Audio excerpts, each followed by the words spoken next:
বন্যা পরিস্থিতিতে অনেকে হাঁটু পানিতে নামাজ পড়ছেন, তাদের নামাজ হবে কি? প্রথম কথা হলো, বন্যা পরিস্থিতিতে আমাদের প্রত্যেকের সাধ্য অনুযায়ী বন্যার্থদের পাশে দাঁড়ানো উচিত। অনেক কষ্টে আছে অনেক মানুষ। আলহামদুলিল্লাহ, আলেমদের সমালোচক যারা, তাদের কাউকে এই সমস্ত বন্যায় ত্রাণ নিয়ে দেখা না গেলেও ঠিকই মাদ্রাসা মসজিদের ছাত্ররা, শিক্ষকরা, আলেম ওলামারা, ইমাম সাহেবরা, তারা কিন্তু অলিতে গলিতে ত্রাণ নিয়ে মানুষের কাছে পৌঁছে গেছে। আলহামদুলিল্লাহ, এটাই হলো এদেশের ওলামাদের বৈশিষ্ট্য, আল্লাহর রহমতে। যখন রোহিঙ্গারা আশ্রয় নিয়েছে, তখনও সবার আগে আলেমরাই ঝাঁপায় পড়ছে, অন্যরা পরে গেছে।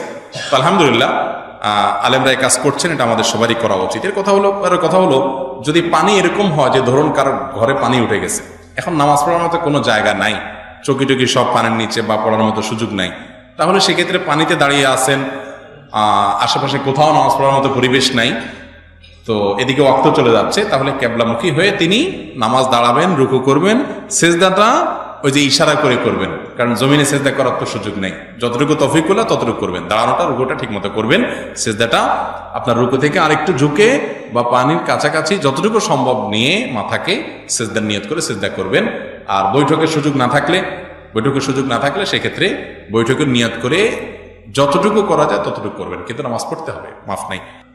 আচ্ছা, এরপরে প্রশ্ন হলো, 3 রাকাত বিতির সালাত পড়লে তার আগে কি 2 রাকাত সুন্নাহ পড়া জরুরি? এশার নামাজের পর আমরা যদি কেউ 2 রাকাত সুন্নাত না পড়ে সোজা বিতির পড়ে ফেলি, তাহলে সেক্ষেত্রে সেই বিতিরটা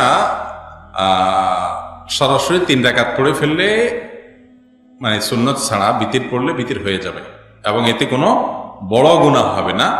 কোনো বিশেষ ওজরের কারণে আপনি সুন্নত একদিন বাদ দিয়েছেন, অসুবিধা নেই, নামাজ হয়ে যাবে। কিন্তু এটা নিয়মিত হলে সেটার কারণে গুনাহ মানে ক্ষতি তো অবশ্যই হবে। এটা গুরুত্বপূর্ণ সুন্নাহ আপনার ছুটলো, যেটা হওয়া উচিত না। নবী সাল্লাল্লাহু আলাইহি ওয়াসাল্লাম কখনো ছাড়তেন না, সেটা ওয়াজিবের কাছাকাছি চলে যায়, এরকম একটা বিষয়, যার কারণে সেটা ছাড়া উচিত নয়।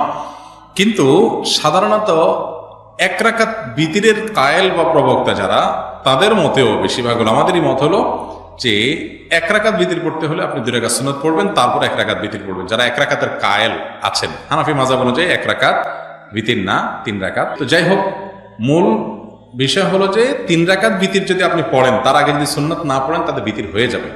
কিন্তু এরকমটি বিনা কারণে করা উচিত না। সুন্নাত পড়ি তারপর বিতির পড়বেন, আর যদি 2 রাকাত সুন্নাত পড়ে তারপর 3 রাকাত বিতির পড়েন, সেটা তো সবচাইতে বেটার, এবং এটাই মূল নিয়ম, এটাই হওয়া উচিত। 4 রাকাত বিশিষ্ট ফরজ সালাতে মুসল্লি 2 রাকাত পর জামাতে শরীক হলো, সালাতের শেষ বৈঠকে মুসল্লি কি শুধু আত্তাহিয়াত পড়ে বসে থাকবেন, নাকি অন্য কিছু পড়বেন? ইম্পর্টেন্ট প্রশ্ন। আপনি মাসবুক হলেন, 1 রাকাত 2 রাকাত পরে এসে ইমামের সাথে জয়েন করলেন, এরপর শেষ বৈঠকে ইমাম সাহেব সালাম ফিরে ফেলবে, উনি তো স্টেশনে পৌঁছায় গেছেন, কিন্তু আপনার তারও 1-2 রাকাত বাকি আছে। আপনি কি করবেন? আপনি বসে বসে আত্তাহিয়াতই পড়বেন, নাকি সবটুকু পড়বেন? এর উত্তর হলো, এখানে কয়েকটাই সুযোগ আছে আপনার। আপনি চাইলে আত্তাহিয়াতের শেষ অংশটা বারবার পড়তে পারেন, আশহাদু আল্লা ইলাহা ইল্লাল্লাহু ওয়া আশহাদু আন্না মুহাম্মাদান আবদুহু ওয়া রাসূলুহু পড়তে থাকলেন বারবার। আর চাইলে আপনি দুরূদ পড়তে পারেন। আর যদি আপনি চুপচাপ বসেও থাকেন আত্তাহিয়াত পড়ে, তাতেও আপনার গুনাহ হবে না। সালাম ফিরাবেন না, ইমাম সালাম ফেরানোর পর দাঁড়ায় আপনি বাকি রাখবেন। এ হলো